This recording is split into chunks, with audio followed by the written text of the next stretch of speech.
अयोध्या में पैदा नहीं हुए, लेकिन यहाँ एक समझने की चीज़ है कि भारत में बौद्धों का जनमत नहीं है और जो लोग आवाज़ उठाते हैं वो अबौद्ध हैं। इसीलिए मैं एक बात ये कह सकता हूँ कि हिंदूकरण की जो नीति है आरएसएस की, वो ये कहती है कि आप माने या ना माने, लेकिन हम मानते हैं कि आप हिंदू हैं। ठीक है। अब यहाँ प्रश्न ये है, मैंने कुछ समय पहले बोला था, सोशल मीडिया पे किसी पे बोला था कि रामलला सबके सामने बाबरी मस्जिद उस स्थल पर रखे गए। रामलला के मंदिर को, मंदिर नहीं उस जगह को ताला लगाया गया, बाद में वो ताला खोला गया। तो जब सब ये जानते हैं कि रामलला रखे गए, वहाँ ताला लगाया गया, बाद में वो ताला खोला गया, और इसी बात को लेकर के जब मंडल कमीशन लागू हुआ तो अडवाणी जी ने एक रथ यात्रा निकाली राम रथ लेकर के, और उनका कहना था कि रामलला हम वहीं आएंगे और राम मंदिर बनाएंगे। उसका प्रचार प्रसार किया गया। यहाँ एक प्रश्न है, ऐतिहासिक दृष्टि से आज तक कोई ये भी सिद्ध नहीं कर सका ऐतिहासिक दस्तावेजों के आधार पर कि रियल में वो राम जन्मभूमि है। अयोध्या जो है वह जो है मृणाल माता, जो बौद्ध धर्म के अंदर प्रसिद्ध जो है वो जो है वो श्रावस्ती नरेश की पत्नी थी, और वही का प्रसिद्ध कवि अश्वघोष महायान का अयोध्या का ही रहने वाला था। श्रावस्ती नरेश ने जब नरसंहार की वो बात कही थी ब्राह्मणों ने, तो वहाँ पर जो है जानवरों की हत्या की जाती थी। तथागत बुद्ध एक भेड़ के बच्चे को लेकर गए और उन्होंने वहाँ कहा कि राजन, नरसंहार करने से यदि आदमी को सुख मिलता है, स्वर्ग मिलता है, तो मैं ये चाहूँगा कि सबसे पहले आप मेरा ही मर्डर करें। तब राजा ने घोषणा की कि मेरे राज्य में किसी की हत्या नहीं होगी, और वो क्या बना, अयोध्या बना, जहाँ कोई योद्धा नहीं हो। अवध बना, जिसका मतलब है जहाँ किसी का वध नहीं हो। वास्तविक दृष्टि से देखा जाए तो राम की जन्मभूमि थाईलैंड में है, सारी दुनिया ये जानती है। लेकिन ये चीज़ एक बहुत महत्वपूर्ण बता रहा हूँ, जो पुष्पमित्र शुंग भिक्षुओं का कत्ल करने के बाद राजा बृहदत्त जो बौद्धों का अंतिम राजा था, उसकी हत्या करने के बाद एड़ी चोटी का जोर ब्राह्मणों ने लगाया इस भारत की धरती पर हिंदू गणराज्य स्थापित करने के लिए, फिर से ब्राह्मणी संस्कृति को थोपने के लिए। लेकिन 2,500-3 हजार वर्ष होने के बावजूद भी पूर्ण रूपेण वो जो सफल नहीं हो सके। 84,000 बुद्ध विहारों को तोड़ा गया, नालंदा विश्वविद्यालय तोड़ा गया, तमाम चीज़ें दो ध्वस्त किया गया, और आज भी यानी पूरे देश का अगर सर्वे किया जाए तो जहाँ जहाँ बौद्धों के अवशेष है वहाँ वहाँ कोई न कोई हिंदू संस्कृति का, ब्राह्मणी संस्कृति का कोई न कोई प्रतीक मिलेगा। तब प्रश्न ये पैदा होता है, बौद्धों के अवशेष स्थल पर ये हिंदू प्रतीक कैसे पहुँचा। इसका मतलब ये है जानबूझकर उसको स्थापित किया गया और इसको विवाद का एक केंद्र बनाया गया।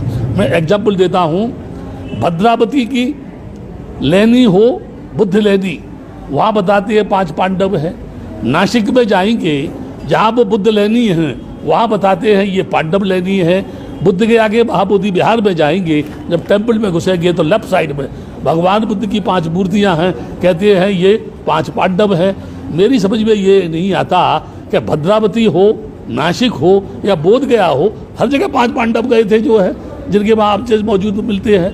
एक प्रश्न और ज़्यादा महत्वपूर्ण बता रहा हूँ मैं, अदालत ने कोई टिप्पणी की, मैं ये नहीं कह रहा कि अदालत ने फैसला क्या दिया, मेरा उससे कोई लेना देना नहीं है, वो अदालत का काम है।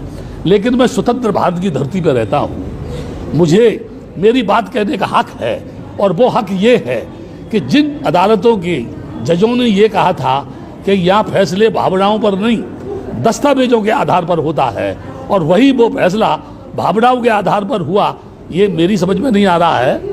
ये उनके उच्चतम अदालत के जजों का फैसला है, उनका सोच है, उनका विचार है, किस दृष्टि से, किस कानून की दृष्टि से उन्होंने फैसला किया, ये वही लोग इसकी सही बात कह सकते हैं। मैं तो इस संबंध में कुछ जानता नहीं, लेकिन एक बात जरूर कह रहा हूँ, राम जन्मभूमि में जितने भी अब अवशेष निकल रहे हैं वह सारे के सारे बौद्धों के अवशेष निकल रहे हैं। तब मेरा प्रश्न ये है कि राम की जन्मभूमि में राम के अवशेष क्यों नहीं, और जब राम के अवशेष नहीं है तो उसको बौद्ध नगरी मानने से इस देश को क्या ऐतराज है।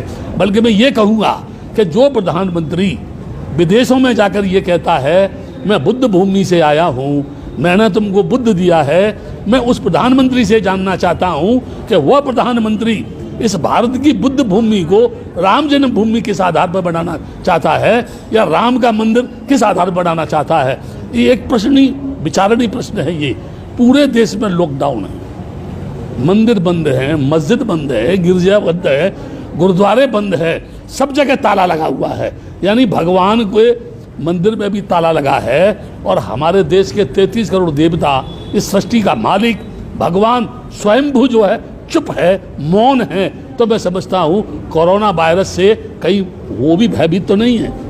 अगर वो भयभीत है तो मैं कैसे उसको मानूँ कि वो भगवान है। दूसरा प्रश्न मेरा ये है, क्या अदालत में कभी भी रामलला हाजिर हुए? क्या रामलला के नाम से वारंट इशू किया गया? क्या रामलला को नोटिस दिया गया? यदि ऐसा नहीं है तो ये किस तरीके आधार पर उनको वहाँ यानी वो विराजमान हो गए। तीसरी चीज़ मैं ये कहना चाहता हूँ, भारत की धरती को कहीं भी खोदा जाए उसमें बुद्ध निकलता है, बुद्ध का अवशेष निकलता है और कुछ नहीं निकलता है। कृष्ण भूमि है वो भी बुद्ध भूमि है। भूतेश्वर से लेकर मथुरा में कलटरी तक 27 भव्य बुद्ध विहार थे, बहुत बड़े बड़े बुद्ध विहार थे।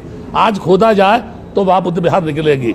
यहाँ एक प्रश्न है, बुद्ध की मूर्ति को तेलिया बाबा बनाया जा रहा है, बुद्ध की मूर्ति को विष्णु बनाया जा रहा है, बुद्ध की मूर्ति को विकृत किया जा रहा है। और कारण क्या है? हमारे देश का भिक्षु नपुंसक है, हमारे देश का भिक्षु जो है डरपोक है, भयभीत है, क्योंकि उसमें नैतिकता की ताकत नहीं है, उसके अंदर चरित्र नहीं है, उसमें सत्य के प्रति जूझने की हिम्मत नहीं है, वो मौत से डरता है। बुद्ध ने कहा जिसने मौत का साक्षात्कार कर लिया वो जिंदगी में भय मुक्त हो गया, अब उसके सामने कोई भी भय उत्पन्न नहीं कर सकता है। मैं ये कह रहा हूँ, एड़ी चोटी का जोर लगा करके हमारे देश का पूरा हिंदू समाज जहर उगल रहा है बेलगाम घोड़ों की तरह से। वो सड़क की अनैतिकता पर दौड़ रहा है, धर्म को अधर्म कह रहा है, भिक्षुओं को गालियां दे रहा है। वो रामदेव जो एक बहुत बड़ा व्यापारी है वो उपदेश दे रहा है, जिनको ये पता नहीं कि योग की परिभाषा क्या है। मैं यहाँ ये बताना चाहता हूँ कि जो लोग भी इस भारत की धरती पर हिंदू गणराज स्थापित करना चाहते हैं, मैं आपके मीडिया के माध्यम से कह रहा हूँ, उनके बाप भी, उनके बाप के फरिश्ते भी इस देश की धरती पर हिंदू गणराज स्थापित नहीं कर सकते। क्योंकि जब ये देश आज़ाद हुआ, अंग्रेजों से जब एग्रीमेंट हुआ, तब डेमोक्रेसी के आधार पर यह देश आज़ाद हुआ, लोकतंत्र के आधार पर यह देश आज़ाद हुआ, धर्मनिरपेक्षता के आधार पर यह हुआ। मैं पूरे देश के लोगों से ये जानना चाहता हूँ, क्या वेदों में कहीं हिंदू शब्द है? क्या पुराणों में कहीं हिंदू शब्द है? कहीं गीता में कहीं हिंदू शब्द है? रामायण में कहीं हिंदू शब्द है? उपनिषद में कहीं हिंदू शब्द है? किसी भी एक जगह कोई भी इस देश का मनीषी, ब्राह्मण, इस देश का नेता, इस देश का कोई भी उच्च कोटि का आचार, शंकराचार्य ये बताए हिंदू शब्द आया कहाँ से? What is the means of Hindu? What is the difference? यानी हिंदूज एंड अदर कम्युनिटीज जो है। मैं ये बताना चाहता हूँ, केवल डॉक्टर अंबेडकर के संविधान को ये सीधा सीधा नहीं बदल सकते, क्योंकि उस समय इनके पास कोई अंबेडकर नहीं था जो भारतीय संविधान की रचना करता। इस समय भी इनके पास कोई ऐसा मनीषी नहीं है जो संविधान को बदल दे। इसलिए ये राम मंदिर जो है, ये राम मंदिर के माध्यम से हिंदू गणराज्य लाने की कोशिश कर रहे हैं, लेकिन ये भूल गए जब 60 वर्ष की कांग्रेस सड़क पर आ सकती है तो इनके फरिश्तों को भी सड़क पर भीख मांगने से कोई रोक नहीं पाएगा। मैं यहाँ एक बात कहना चाहता हूँ, बड़े बड़े शहंशाह, बड़े बड़े सूफी, यानी हजरत आदम नबी से नीचे जमी के चल बसे थे, नूह किस्ती बाद बल्ला यार वो भी चल बसे, जिनका जमी पे था लश्कर व फौजो सिया, दिल के अरमा दिल में रहे यार वो भी चल बसे। आज हम उनके चलने का करते हैं भैया, लोग कल हमसे कहेंगे यार वो भी चल बसे। बड़े बड़े राजा महाराजा, औरंगजेब हुआ या अन्य राजा हुए जो तलवार के बूते पर शासन करना चाहते थे, सिकंदर हो या कोई और हो, मर गए, जमीन पर दफन हो गए, उनकी भी कामना पूरी नहीं हुई। तो ये आरएसएस के लोग, ये बजरंग दल के लोग, ये शिवसेना के लोग और चंद ये इस समय नकाबपोश जो नेता है जो पूरे देश को बेचना चाहते हैं, रेल बेच रहे हैं, ये जो है बैंकों को बेचना चाहते हैं, हवाई अड्डों को इन्होंने बेच दिया, ये सारे मुल्क को बेच करके जब बेच देंगे तो ये व्हाट विल बी, यानी what will they do on the land of India, क्या करेंगे इस देश में, क्या करना चाहते हैं ये, इनका मकसद है एनी हाउ ब्राह्मणी संस्कृति को भारत की धरती पर स्थापित करना। अब वो जमाना नहीं है जब कोई पुष्प सिंह भिक्षुओं का कत्ल करेगा।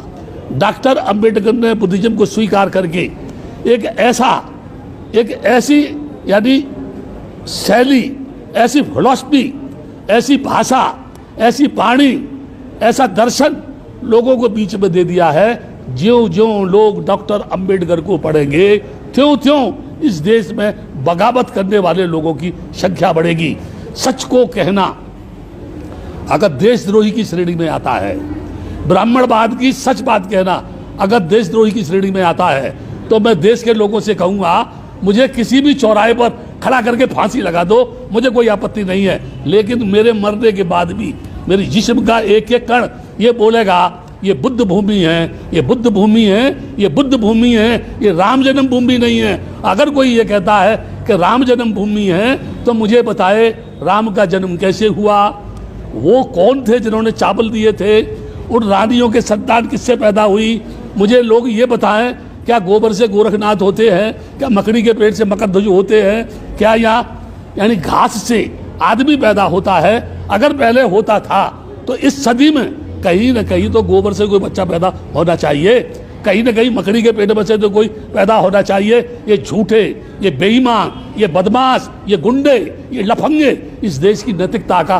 तहस नहस करके फिर से इस देश को गुलाम बनाने की ओर ले जाना चाहते हैं, जो कभी भी संभव नहीं है, कभी भी इनकी भावना पूरी नहीं होगी। बुद्ध ने कहा पहले अपने आप को जीतो, उसके बाद दूसरे की जीतने की बात करो। बनते जी 5 तारीख से तो निर्माण कार्य भी चालू हो जाएगा, ऐसे समय हम बौद्धों को क्या करना चाहिए? कोई भी बौद्ध इस समय पर कोई भी कदम उठाएगा, लॉकडाउन का मतलब क्या आप जानते हैं? लॉकडाउन का मतलब ये है समूह में लोग नहीं जाएंगे, गाड़ियां बंद, रेल बंद, बस बंद, बौद्ध क्या करेंगे? क्या आप ये सोचते हैं कि धरना प्रदर्शन करके ये बौद्धों की बात सुन ली जाएगी? यानी पूरी दुनिया जानती है कि बुद्ध के आगा महाबोधि बिहार बौद्धों का है। पूरा त्रिपिटक कहता है कि अयोध्या जो है साकेत नगरी के नाम से जानी जाती है। ये कह रहे हैं ये राम मंदिर है, और कह नहीं रहे हैं, उन्होंने उस जगह बाबरी मस्जिद को तोड़ करके राम मंदिर बनाने की शुरुआत कर दी। यहाँ एक प्रश्न है, जब वहाँ बाबरी मस्जिद थी ही नहीं तो आपने मुसलमानों को 5 एकड़ जमीन देने की घोषणा क्यों की? क्या आप उनको खुश करना चाहते हैं? और फिर ये अभी रक्षाबंधन आ रहा है, उसके साथ साथ ईद आ रही है, और ये 27 से फिर यानी 5 तारीख तक लॉकडाउन करेंगे। ये लॉकडाउन का मतलब क्या है? कोई भी आदमी किसी भी प्रकार की सरकार के खिलाफ बगावत नहीं कर सकता है, और वो जो चाह रही है उसे वो करेंगे। लेकिन मैं एक बात बता रहा हूँ, ये कुछ भी कर ले ये सफल नहीं है। मंदिर बना ले, ठीक है ना, मंदिर बना ले। ये अभी भी किसी ने कहा, मैं कह रहा हूँ इस बात को, जितने भी मंदिर हैं भारत की धरती पर, अगर उनके पुजारियों को वेतन के अलावा जो भी फंड है वहाँ, अगर पूरा फंड ये सरकार ले ले तो 130 करोड़ लोगों की समस्या का समाधान हो सकता है। लेकिन ये ऐसा नहीं करेंगे, क्योंकि मंदिर के नाम पे तो भड़काते हैं, ये मजहब के नाम पे तो लड़ाते हैं ना। इसलिए ये नहीं चाहेंगे। आप मुझे बता दीजिए, जिस भगवान को कभी देखा नहीं, जिस भगवान से कभी बातचीत नहीं हुई, जो भगवान कभी आया नहीं, जिस भगवान को पूर्वजों ने नहीं देखा, लोगों के बाप दादों ने नहीं देखा, और ये कह रहे हैं कि वो है, कहाँ है, किस जगह है? और फिर अंत में कहता हूँ, जब आदमी ही दुनिया में नहीं रहेगा तो फिर भगवान को मानेगा कौन? इन मंदिरों में जाएगा कौन? इनकी पूजा कौन करेगा? इनको चढ़ावा कौन देगा? तो आवश्यकता मंदिर बनाने की नहीं, आवश्यकता आदमी के जीवन को बनाने की है, आदमी के जीवन को सुखी बनाने की है, लोगों को अच्छी शिक्षा देने की है, लोगों को अच्छी टेक्निकल एजुकेशन देने की है, लोगों की बेरोजगारी की समस्या हल करने की है, लोगों को नौकरी देने की है। नारी को पढ़ाने की, आगे बढ़ाने की है, उसकी नैतिक यानी शिक्षा के माध्यम से उसके चरित्र का निर्माण करने की है, तब जाकर के इस देश का भला होगा। एक तरफ कहते हैं बेटी बचाओ, दूसरी तरफ बेटी के साथ बलात्कार होता है। एक तरफ कहते हैं भारत माता की जय हो, और वही भारत माता की छाती पर नारियों का हनन किया जाता है, चरित्र हनन किया जाता है।